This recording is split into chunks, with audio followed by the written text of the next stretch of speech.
Hello students and welcome back to our channel Siraj Shaikh. आज hire purchase का lecture number 1 है जिसमें हम कवर करने वाले the concept for hire purchase, account cover करने वाले, साथ ही साथ जर्नल एंट्री भी कवर करने वाले। अगर आप चैनल पे नए हैं तो प्लीज चैनल को सब्सक्राइब कर देना ताकि आपको नए वीडियोस जो भी आए उसके बारे में इंफॉर्मेशन मिलता रहे। प्लस अगर आपको इकोनॉमिक्स से रिलेटेड कोई भी वीडियो फॉर फर्स्ट ईयर अगर पढ़ना है तो आप जयेश राजगुरु चैनल को सब्सक्राइब कीजिए, उसके अंदर लगातार आपको इकोनॉमिक्स के वीडियोस मिलते रहेंगे। तो स्टार्ट करते हैं आज का लेक्चर।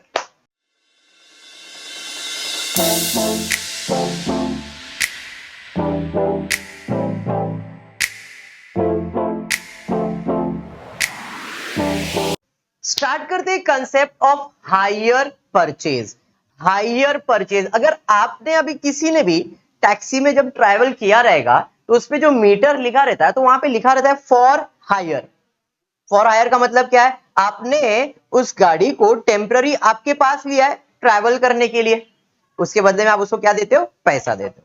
तो अभी हायर परचेज में क्या होगा, आपको अगर कोई चीज परचेज करना है लेकिन आपके पास पैसा नहीं है तो आप क्या करते हो? उस चीज के बारे में थोड़ा सा डाउन पेमेंट करते हो और ईएमआई में परचेज कर लेते हो, है या नहीं? तो जो ईएमआई का सिस्टम है उसी को कहा गया है हायर परचेज।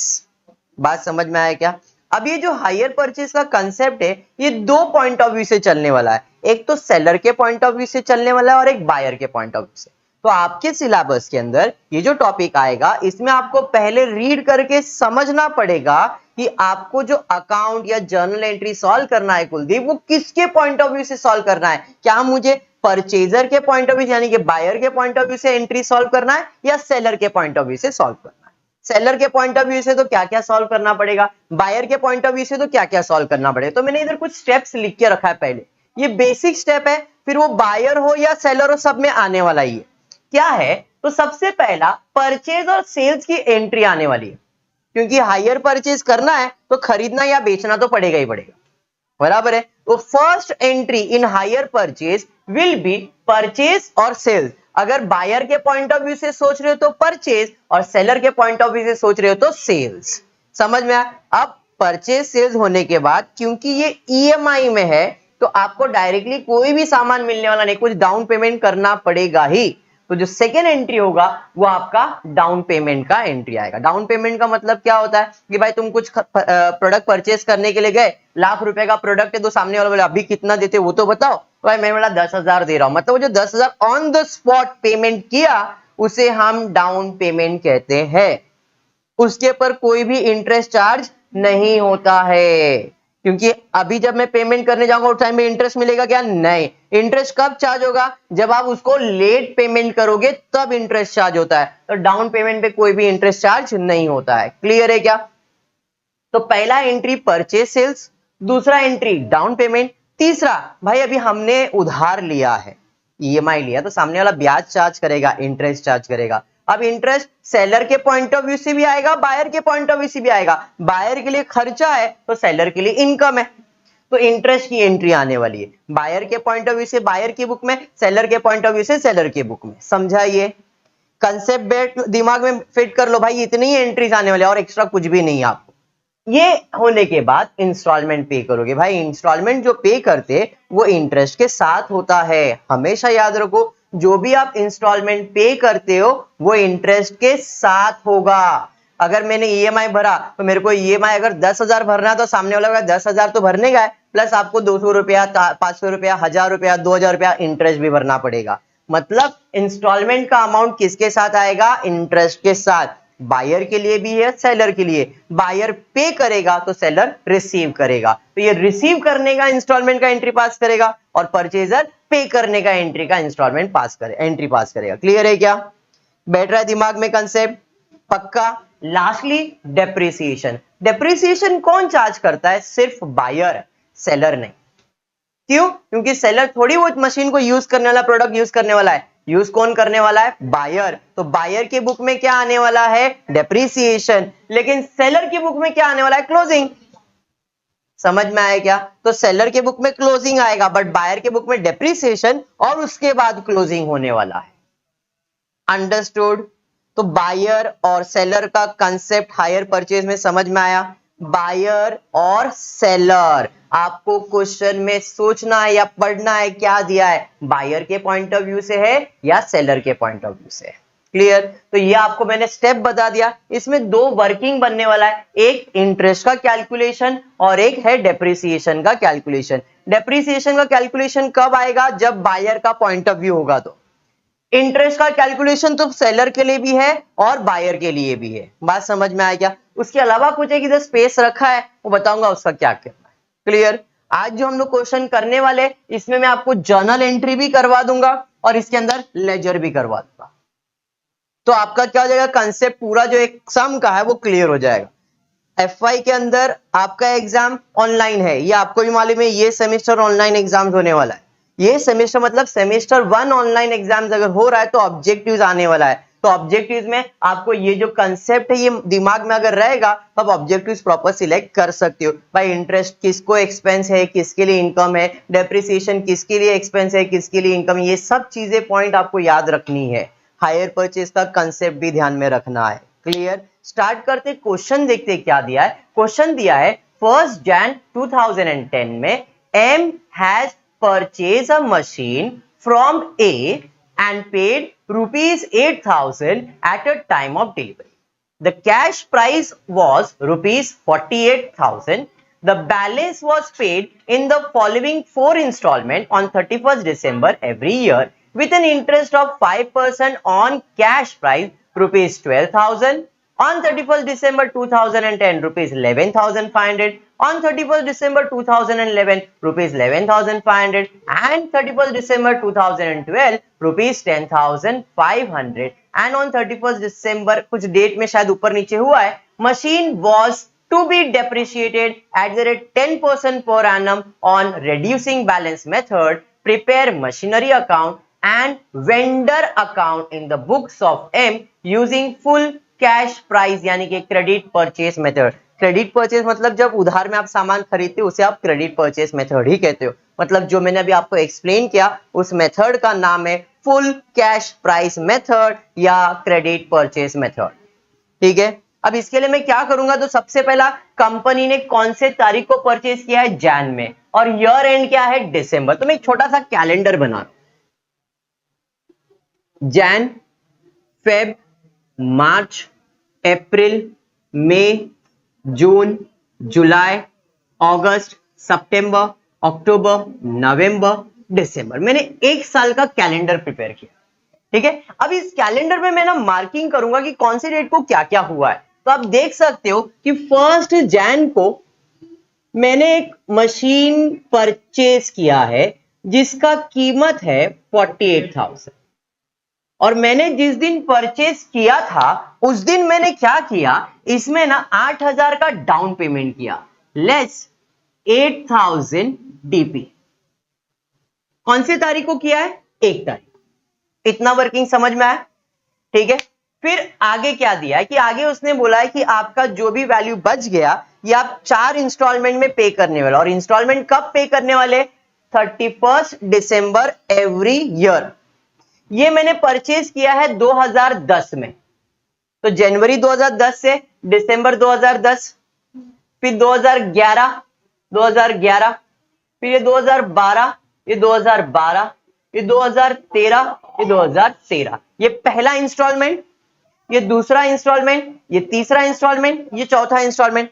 4 इंस्टॉलमेंट में पे करना है। सर आपको कैसे मालूम, क्वेश्चन में देखो लिखा है, वहां पे क्लियरली लिखा है the balance was paid in the following 4 instalment.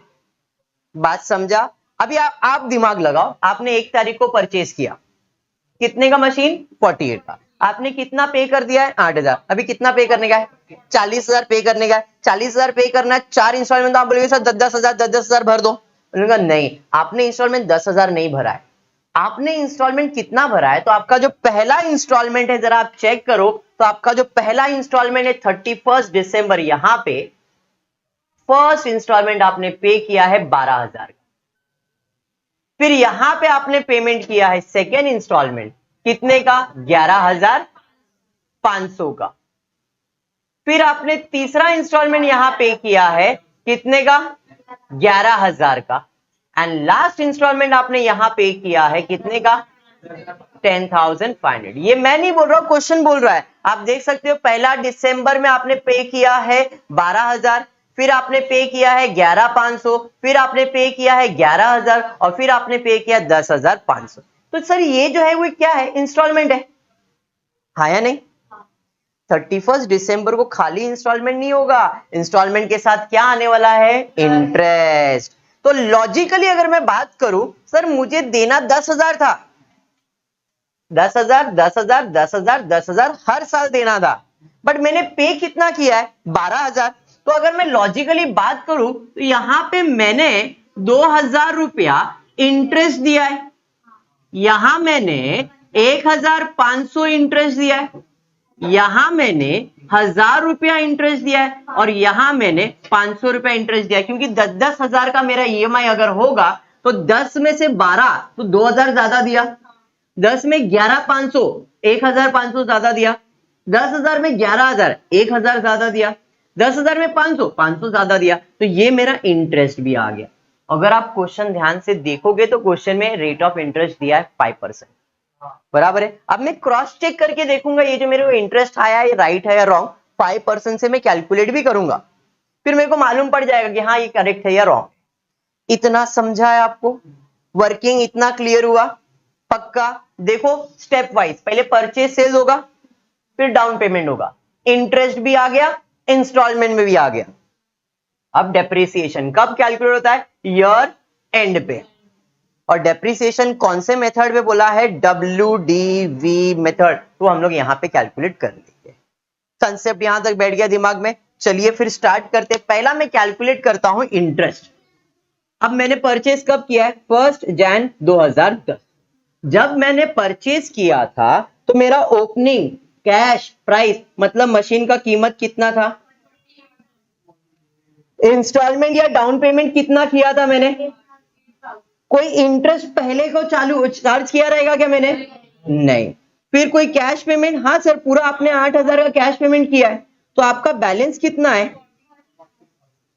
40,000। ये मैंने 1 तारीख का कैलकुलेशन किया। अब मैं आ जाता हूं 31 को, यहां पे 31 दिसंबर 2010, बराबर है? क्लियर है? 31 दिसंबर को 40,000 मेरे को देना था, बट मैंने इंस्टॉलमेंट कितने का पे किया? 31 को मैंने कितने का इंस्टॉलमेंट पे किया? इंटरेस्ट का अमाउंट कितना है? तो एट द रेट 5%। इंटरेस्ट किस पे कैलकुलेट होता है? ओपनिंग प्राइस पे। तो 40,000 का 5% पूरे साल का कैलकुलेट करो। देखो कैलकुलेटर पे 40,000 इंटू 5% कैलकुलेट करो, देखो 2,000 आएगा। हमको पहले भी 2,000 आया, मतलब हम बराबर चल रहे हैं। अरे ये समझा? आते हैं कैश प्राइस। कैश प्राइस मतलब तुमको कितना पे करना था? 12,000 मैं पे कर रहा हूं, 2,000 अगर ब्याज है तो मुझे पे तो सिर्फ 30,000 10,000 ही करना था। अब बैलेंस कितना है? 40 था, कैश कितना भरा है? 10, तो बचा कितना? 30,000। तुम बोलेंगे सर 12,000 में, 12,000 इंस्टॉलमेंट अमाउंट है, आपका प्रिंसिपल वैल्यू कितना है? 10,000। और ये कैसे मालूम पड़ा? 2 - 3, 2 मतलब इंस्टॉलमेंट में से इंटरेस्ट निकाल दो तो जो बच जाएगा वो तुम्हारा कैश प्राइस है। अब ये 30,000 फिर से मेरा ओपनिंग बन गया। ये कौन से तारीख को? 31 दिसंबर 2011। अब मैं कितना ईएमआई भर रहा हूं? 11,500। इंटरेस्ट कैलकुलेट करना है 5%। किस पे कैलकुलेट होगा? ओपनिंग प्राइस पे। तो 30,000 का 5% कैलकुलेट 1,500 ही आएगा, और हमको पहले भी 1,500 आ चुका है। मतलब यहां पे ब्याज कितना है? 1,500। ईएमआई कितना आएगा? 11,500 में 1,500 माइनस, ये मेरा कैश प्राइस आएगा। 30 में से 10 जाएगा, 20,000 आएगा। अरे ये समझा? समझ में आया? 20 इधर का क्लोजिंग तो इधर का फिर ओपनिंग बन जाएगा। इसका तारीख आएगा 31 दिसंबर 2012। फिर से ईएमआई कितने का है मेरा? 11,000 का। भाई इंस्टॉलमेंट 11,000 का, 20,000 पे 5% 1,000, 5% 20,000 का 1,000 आएगा। तो 11 में 1 जाएगा तो कितना? 10, और मेरा ईएमआई 10,000 का ही था कैश प्राइस, तो भाई इधर आ जाएगा 10,000, फिर इधर आ जाएगा 10,000। ये 31 दिसंबर 2013। कितना भर रहा हूं 10,500। 10,000 का 5% कैलकुलेट करो 500 आएगा। 10,000 अमाउंट हो गया मेरा कैलकुलेशन। इंस्टॉलमेंट कैसे भर रहा हूं समझ में आया। 48 का सामान था, 8,000 डाउन पेमेंट किया तो इसका क्लोजिंग वैल्यू 40 बचा। अब 40 को 4 बार में बनना है भाई, 4 टाइम्स पे करना है। तो पहले पूरा 40,000 पे ब्याज चार्ज करेंगे तो 40,000 पे 5% पूरे साल का 2,000। 12,000 का ईएमआई है, 2,000 मेरा इंटरेस्ट है, तो कैश प्राइस कितना भर रहा हूं 10,000। 40 में से 10 माइनस किया तो 30,000। अब इधर आ गया 30,000। फिर मेरा सेकेंड इंस्टॉलमेंट है 11,500 का, तो 30,000 पे 5% पूरे साल का आएगा 1,500 रुपए। 11,500 में 1,500 माइनस किया 10,000, 30 में 10 माइनस किया 20,000, फिर एंड सो ऑन कंटिन्यू किया। ये समझ में आया। अब आता हूं मैं कैलकुलेशन फॉर डेप्रिसिएशन पे। फर्स्ट ईयर में मतलब 31 दिसंबर 2010, ये मेरा फर्स्ट ईयर है। जब मैंने मशीन खरीदा था उसका कीमत था 48,000। डेप्रिसिएशन कितना चार्ज करना है क्वेश्चन में दिया है 10%, हाँ या नहीं। तो इसका 10% आएगा 4,800।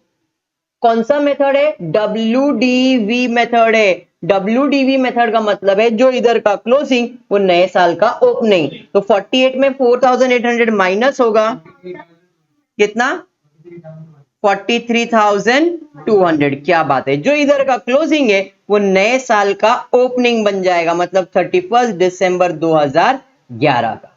अब इसका 10% 4320, एक जीरो कम हो जाएगा ना 10 तक का, माइनस कर दो कितना आ रहा है 3880। जो इधर का क्लोजिंग है वो इधर का ओपनिंग 38,880, ये आएगा 31 दिसंबर 2012 को। इसका डेप्रिसिएशन 3888 हो जाएगा, एक जीरो कम, माइनस कर दो कितना आ रहा है फटाफट 34,992। 31 दिसंबर 2013 34992, तो इधर 3499 लिख देता हूं। 500 कर सकता हूं बट ये तो माइनस कर दो, वैल्यू बताओ कितना आ रहा है 31,493। पक्का ना।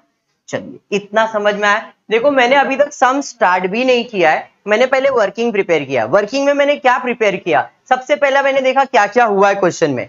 एक ही कैलेंडर बनाया, उसके अंदर प्रेजेंटेशन दिया भाई कितने का मशीन था, कितना डाउन पेमेंट, प्रोसेस से जाऊंगा परचेज सेल्स डाउन पेमेंट, तो परचेज डाउन पेमेंट। अगर ये सेल्स रहता तो मैं इधर सेल्स लिखता। अभी मेरे को परचेज के बुक में सॉल्व करने बोला, अगर आप ध्यान से देखो तो लास्ट लाइन पे लिखा था prepare machinery account and vendor account in the books of M, और एम पहले ही बुक में इसमें दिया हुआ है कि 1 जन में एम ने परचेज किया है, तो एम के बुक में सॉल्व करना है, मतलब परचेज के बुक में सॉल्व करना है। बात समझ में आया। परचेज की बुक में क्या सॉल्व करना है, तो मशीनरी अकाउंट सॉल्व करना है और वेंडर अकाउंट सॉल्व करना है। बात समझ में आया, मतलब दो अकाउंट सॉल्व करना है, एक आपको मशीनरी अकाउंट प्रिपेयर करना है और एक आपको वेंडर अकाउंट। और वेंडर कौन है यहाँ पे, तो यहाँ पे ए दिया है, तो यहाँ पे ए अकाउंट बन जाएगा। बात समझ में आया, वेंडर का नाम ए है यहाँ पे। ओके विद दिस, पक्का। तो इसलिए हमने पहले परचेज देख लिया, 8,000 माइनस किया उसका डाउन पेमेंट, फिर 31 को पहला इंस्टॉलमेंट, दूसरा इंस्टॉलमेंट, तीसरा इंस्टॉलमेंट, चौथा इंस्टॉलमेंट। जो इंस्टॉलमेंट पे किया लॉजिकली देखो तो 10,000 का आना चाहिए, बट पे इतना कर रहे हैं तो जो एक्स्ट्रा पे करे वो मेरा क्या है, ब्याज है। और वो चेक करने के लिए मैंने इधर कैलकुलेट करके चेक भी किया, तो ये जो अमाउंट अपने को आया ये परफेक्ट आया है, ये अपना इंटरेस्ट का कैलकुलेशन। अंडरस्टूड। फिर डेप्रिसिएशन तो WDV आपने इसके पहले किया हुआ है। आई होप वर्किंग क्लियर है सबको। अब स्टेप वाइज जाएंगे, पहले जर्नल एंट्री सॉल्व करवाता हूं और फिर लेजर पे जाता हूं। तो पहला एंट्री क्या आने वाला है, परचेज का। अब मैंने जब मशीन परचेज किया तो what is the journal entry, किसके पॉइंट ऑफ व्यू से, बायर के पॉइंट ऑफ व्यू से। बायर ने मशीन खरीदा मतलब मशीन आ रहा है, मशीन आ रहा है तो मशीनरी अकाउंट डेबिट हो जाएगा। यहां पे मशीन अकाउंट डेबिट होगा। किससे परचेज किया है, ए से परचेज किया है उधार में, तो टू एज अकाउंट। अरे बात समझा, कितने का मशीन खरीदा 48,000, तो 48,000 डेबिट 48,000 क्रेडिट। तारीख है 1/1/2010। पहला एंट्री समझ में आया। रीजन है बीइंग मशीन परचेज, क्लियर। जब मैंने मशीन खरीदा था उस टाइम पे डाउन पेमेंट किया है, डाउन पेमेंट की सेकेंड एंट्री आने वाली है। अब किसने पेमेंट किया रहेगा? इसने पेमेंट किया रहेगा, तो इसके पास से पैसा जा रहा है टू कैश और बैंक अकाउंट। अरे बराबर है। और इसने किसको पे किया रहेगा? जिससे खरीदा है, मतलब ए को, तो एज अकाउंट डेबिट हो जाएगा। कितना पेमेंट किया है? 8,000। 8,000 डेबिट, 8,000 क्रेडिट। कौन से तारीख को? Same 1/1/2010 being down payment made. इतना समझा? इसके बाद इंटरेस्ट, तो पूरा साल हो गया, इंटरेस्ट कितना चार्ज हुआ? अब मुझे बताओ, ये जो वेंडर कंपनी, सॉरी ये जो एम है, इसके लिए इंटरेस्ट एक्सपेंस है क्या इनकम है?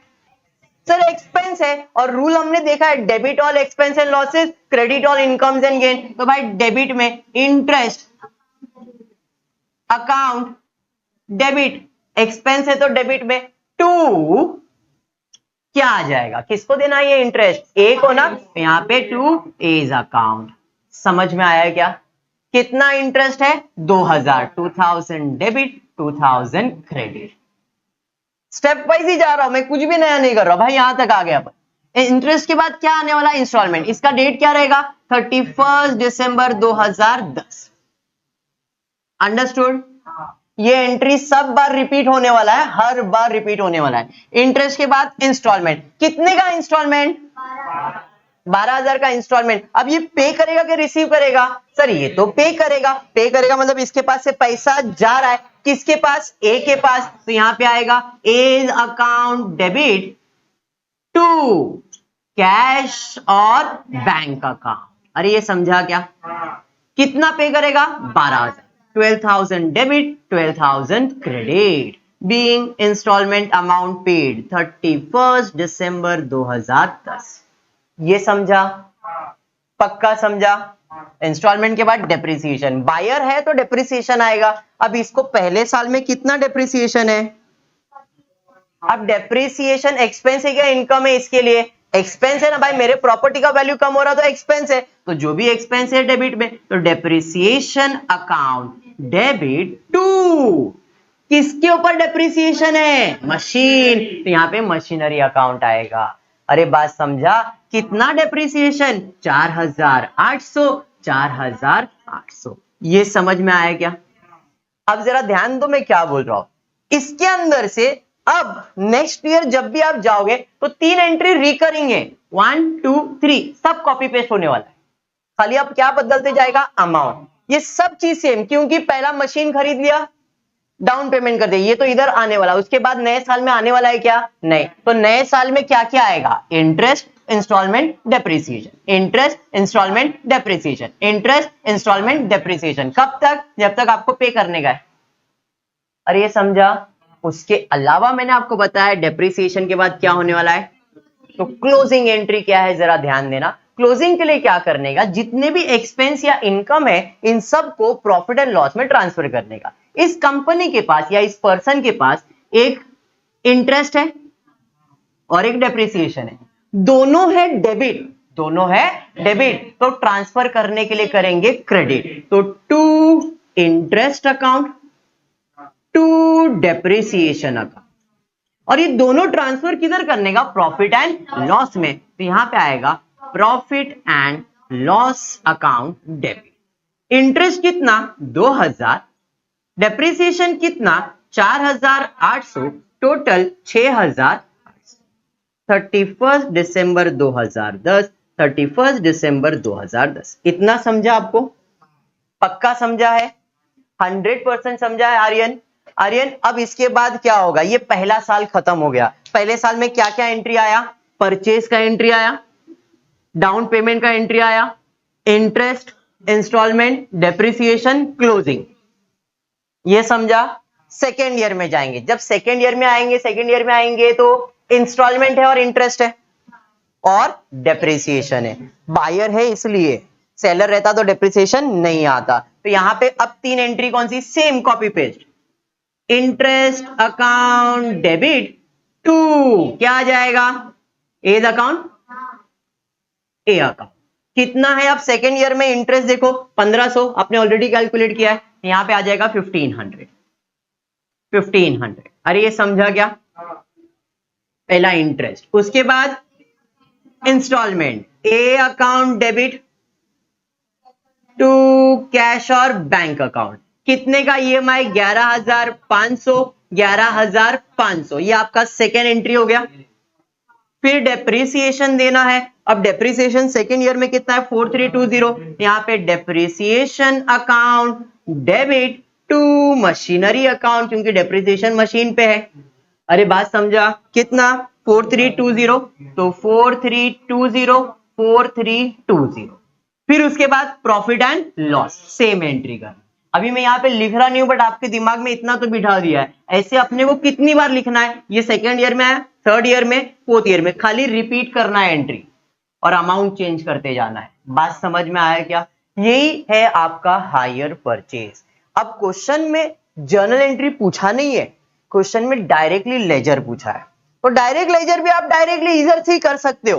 कैसे? भाई मैंने मशीन परचेज किया, मशीन परचेज किया मतलब मशीन आ रहा है, किसके पास से परचेज किया है? सेलर के पास से, तो सेलर का अकाउंट देखो, आपने इधर जर्नल एंट्री क्या किया है? मशीनरी अकाउंट डेबिट, तो ये आपका मशीनरी अकाउंट है। तो मशीनरी अकाउंट डेबिट में क्या लिखने का? जो क्रेडिट में, टू ए अकाउंट, आया नहीं? कितने का परचेज किया है? 48,000।